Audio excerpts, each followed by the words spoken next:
Bhairavi and I were asked to share a few words about our personal experience on the march, and she's asked me to talk about the beginning for me. Chris Wells was to go to New Zealand, and because he was unable to do so, I was asked, along with Charles, would we go for the kickoff of the march.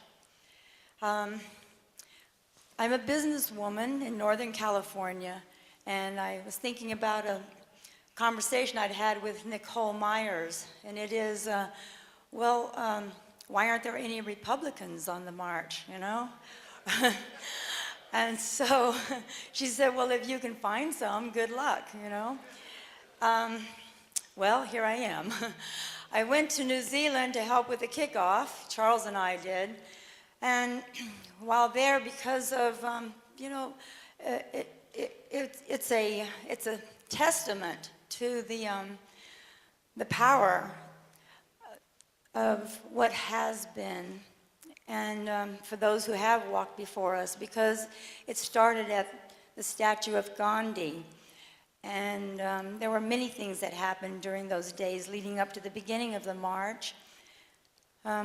But I was very, very moved and realized when I'm passing out flyers and people are saying, I don't have time for this, you know?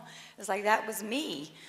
And I realized how important it was to step up and do this. I couldn't help but think about my granddaughter. And so I was so moved to join the march. And, you know, everything that has been already said, of course, is true.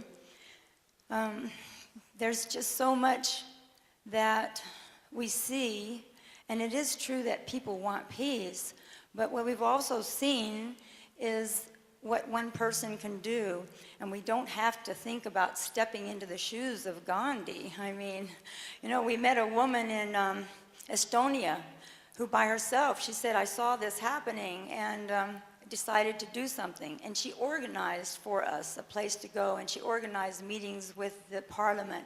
And she said she'd never had organizational skills before. But the transformation in myself tells me that obviously it's possible. So, you know, I'm still with the march, and I will go forward with it, but the march will never be over for me. Thank you.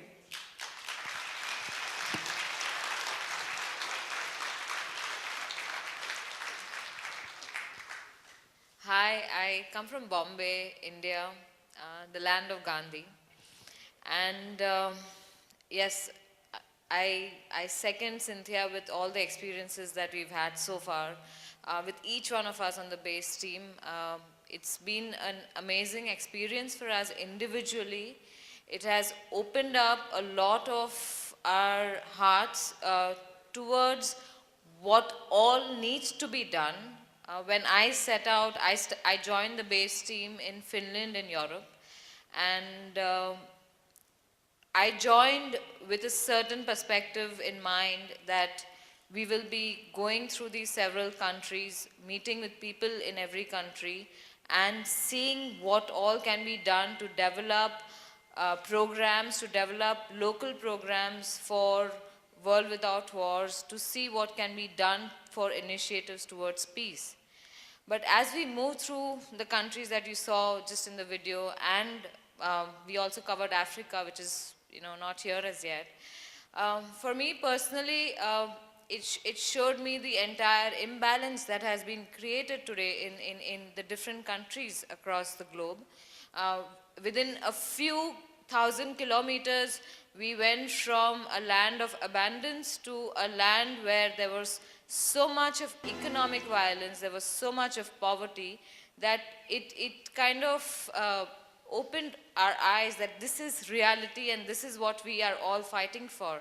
This is what we all want from our governments, to look at reduction in the spends of armament budgets and try and redirect those funds for the betterment of the lives of people everywhere. And each one of us, somewhere or the other, is affected by this directly in countries where you can see it, and indirectly in countries like this where you do not see it, but you can feel it at some point of time or the other. And like Synthia said, the march doesn't end on 2nd of January. It continues till a time where we can leave a world for our children and grandchildren, a world which is completely without any kinds of violence and a peaceful world. Thank you.